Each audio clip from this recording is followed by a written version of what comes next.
Fist pump. Cheers. Fist pump.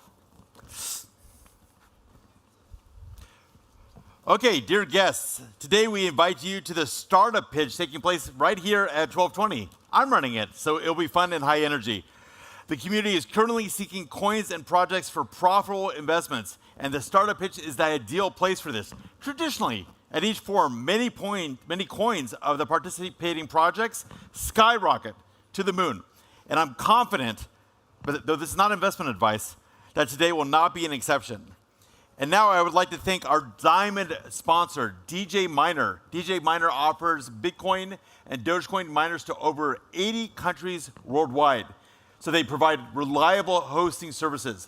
Please learn more about them at booth D3. And our next speaker is actually a very long-term friend of mine, a real crypto OG back from the US. Our next speaker will share his insights on the journey from idea to execution in the blockchain space. The discussion will cover key strategies for successfully launching a blockchain project, including funding, technology development, community building, and navigating regulatory landscapes. My favorite, of course. Please welcome the co-founder of Tether, Reeve Collins. Big round of applause for Reeve. Reeve, newly moving to Dubai, I might add.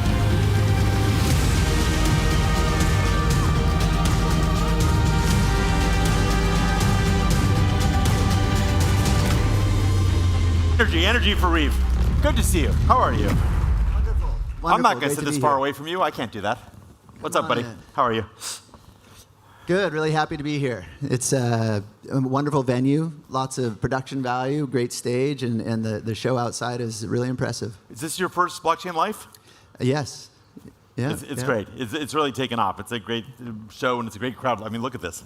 Yeah. So before we get into the litany of questions, give us a little bit of background about you, because I think people should know your pedigree, so to speak. Well, you know, it is. I am most known for co-founding, being the CEO of Tether, and creating the stable coin and launching it. But that is definitely in the past. And since then, I've created many other companies that I'm very excited about. So it was amazing to bring the stable coin to life. And you have to rewind back to 2013 when nobody had ever heard of Bitcoin or blockchain, and they had no idea the use cases that would be there. You got to think of the internet back in like 93 or 4 when they'd go on the news and people would be like, oh, well, it's like the radio on the computer. They didn't really know. Mm-hmm. And so when we had the concept of moving money like Bitcoin, they're like, well, what's Bitcoin and why would I want to move money like that? And so it's just been a real interesting transition. And now 10 years later, starting up more and more companies, and this session is about what does it take to start a company in 2024.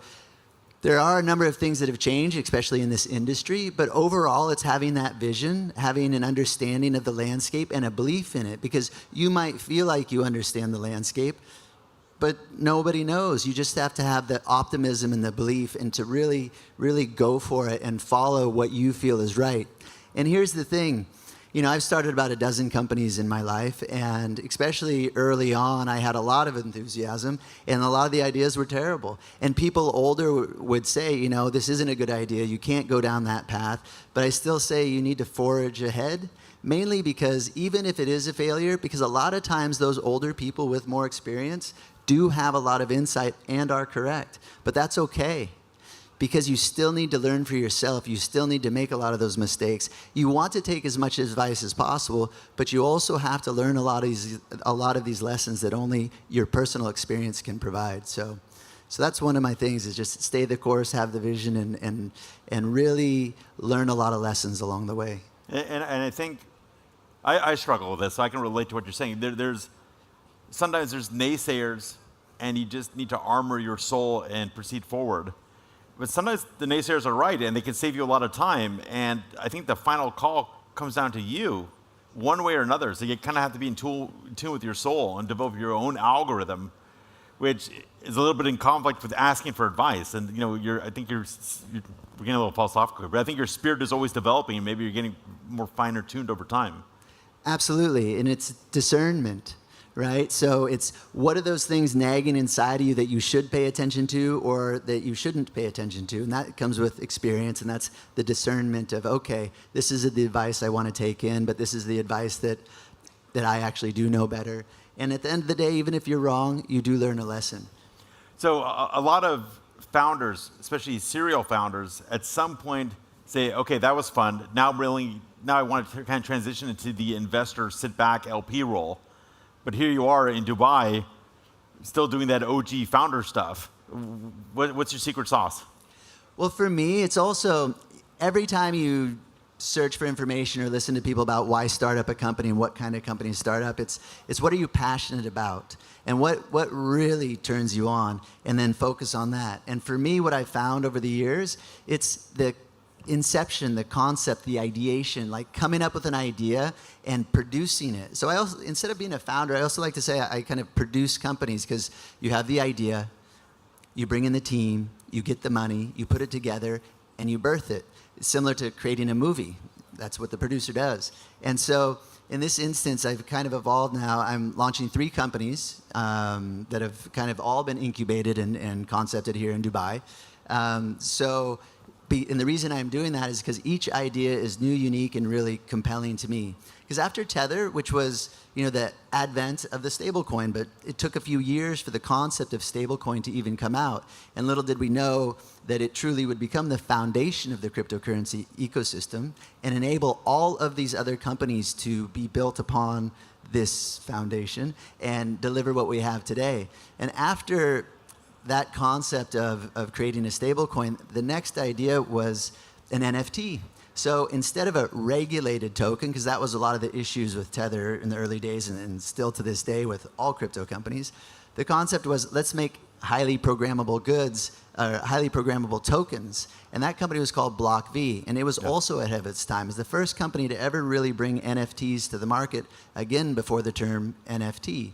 And the idea there was, well, if it's a collectible, if it's a ticket, if it's identification, it's this non-fungible token that's unique to you and has value. So we created this platform and did an ICO for that. And again, when we created that, people thought we were crazy. They're like, this doesn't make sense. Why would you, what does fungible even mean? What's a non-fungible token? Why do you need this stuff? But still to this day, and that company came out in 2016, we did the ICO in 2017, it took a number of years for the NFT boom to take off. And what was the first thing there? Sorry, Reeve, just out of curiosity, because I knew you then, was that ERC, was it 721 or 20? Was that? Yeah, this was different than the actual standard. This was creating the technology around the ability to create almost a micro app. Like, how do you program a token, a non-fungible token, that it acts like an app? Like a ticket, a programmable ticket, a ticket that comes alive. Like the gentleman that just came up here and talked about fan engagement, right? We've been ideating on fan engagement for many years. And so Block V evolved into Smart Media Technologies. And Smart Media Technologies was just selected by Visa to be their global Web3 wallet provider. And the global, which was great, but the reason why it was interesting, thank you. The reason why it's really interesting for the fan engagement, we just did a big campaign at the Olympics. And so all the fan engagement revolves around these tokens. You'd get a token, it pops open, and it was the Olympic mascot, that little bird, and it would be gamified, and you'd earn points. And now it's evolving into delivering on the promise of Web3. So let me ask you, because you said something interesting. The way you haven't transitioned from. Sorry for not answering that question. Well, no, you answered right, but you led to another question, like every good answer does.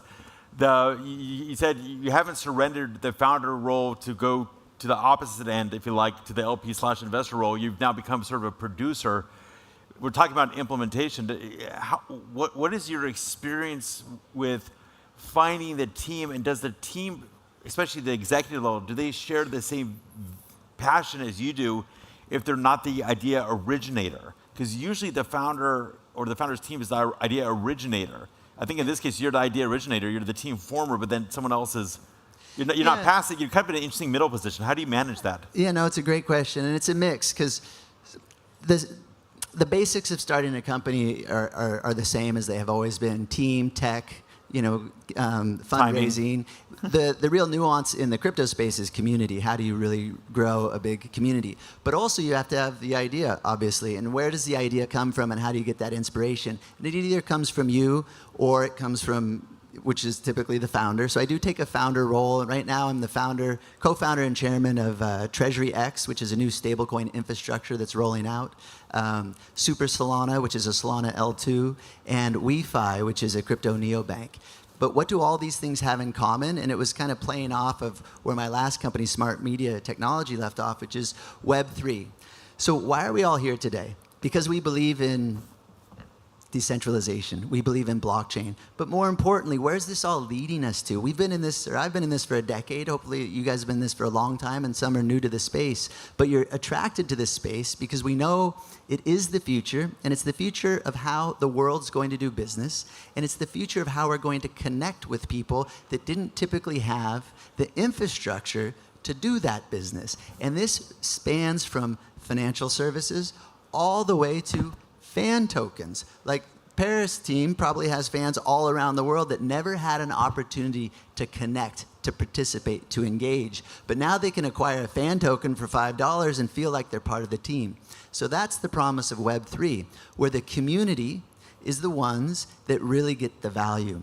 Today, a lot of people say that Web3 companies, it's a company with a wallet or a token. Well, those are tools, but the real purpose of Web3 is to use that technology to ensure that your community, which is the most important part of a Web3 company, but to ensure your community is the one that receives the benefit, that reaps the rewards, because they're putting in the effort, they're providing your data, they're providing their time. And in the past, in the Web2 world, all they would get for that would be entertainment value. Especially think of social media, etc. The social media companies make all the money, we get entertainment value.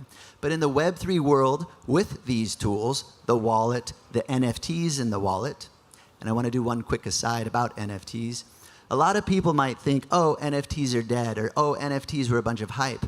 Well, initially, it was. And why is that? Because what has led every big crypto bull run is speculation, is gambling. And the NFT run-up was speculation and gambling on images and collectibles. No one really cared if your ape was uglier than his ape. All they cared about is if that ape went up in value. And that's why they got involved. And so once the speculation dies out, the real use cases and the real value comes. So I'm here to emphatically state that NFTs are not dead. NFTs are an extremely important part of our digital life, and our lives are becoming more and more digital. So in the future, these NFTs are the building blocks of our digital life. And these NFTs or tokens are the things that will go into that wallet that's going to provide the community value. So back to starting up companies in 2024, think about how do you get value to your community? And the types of companies you can start up now kind of go across the spectrum, from deep infrastructure to like blockchain layer 1s and layer 2s. Actually, let me start you just because I don't want to run down the clock, and I want to give the spotlight to your current startup. So I'd like you. I'll frame the question, and then you can run with it. I think you mentioned you're involved in 3 startups right now. I'd like you to discuss them with an eye towards implementation challenges and opportunities so that our audience can kind of maybe analogize and get some wisdom. Absolutely. So Treasury X, it's stablecoin infrastructure. It's a Web3-based stablecoin infrastructure, meaning the community is the one that's going to keep the yield. It's not a yield-bearing stablecoin, but it's going to enable the community and institutions, those who mint the stablecoin, to get the yield, and then they distribute it. So it's essentially the infrastructure that Tether has, but enabling all of the profits to go to those who contribute the backing for that stablecoin, unlike what Tether and Circle and the centralized entities do. And so launching a company like that, it's the same. It's the team, the tech, the fundraising, the community. And so I have an extraordinary team with very brilliant tech people building out this kind of cutting edge technology on how to keep everything in balance. Because what we do is we take tokenized RWAs and utilize them to both provide the yield and then the backing of the stablecoin. And a big thing for founders is who are the backers and the VCs. So VCs do matter because, especially if you're a first-time founder, the amount of advice, because people talk about KOLs and advisors, your real KOL and advisor should be your VC. It's much more valuable than just someone that is a professional KOL or advisor. But if you do find someone that's not a VC that just wants to be an advisor, make sure they earn their keep, because that's been a racket in this business for a long time. So that's Treasury X. WeFi, a crypto-native neobank. Think about neobanks in the banking system. Again, it's the banks that make all the money, mainly because they oversee a lot of regulation, a lot of infrastructure to provide the services. But what happens when there's that level of cost? You can't provide the services to those who need it most, such as the underbanked and the unbanked. Sure. And so that's what Web3 and these crypto-native banks have the ability to deliver. It's very cost efficient to service someone because all they need is an internet connection. And we can handle the KYC in these developing nations that don't quite have the infrastructure to do it. And that allows these people to participate in the global financial ecosystem. And then the last one is called SuperSol. It's a Solana L2. And when we talk about Solana L2s, everyone's like, well, Solana's entire pitch was we don't need an L2.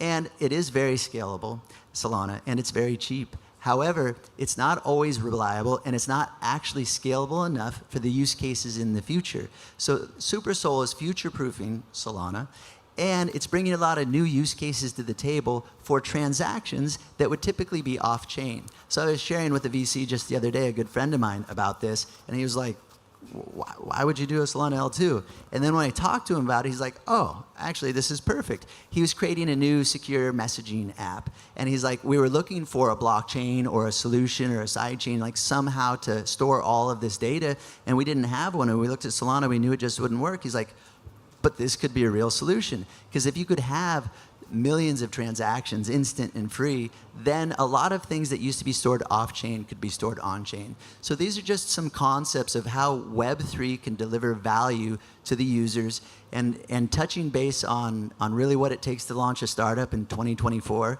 It's truly just the passion and the belief and the ability to go out and, you know, get kicked in the teeth a few times, but just stand up and make the company happen. So Amazing. Let's give a big round of applause for Reeve. Thank you so much. yeah. Well done. Thank you.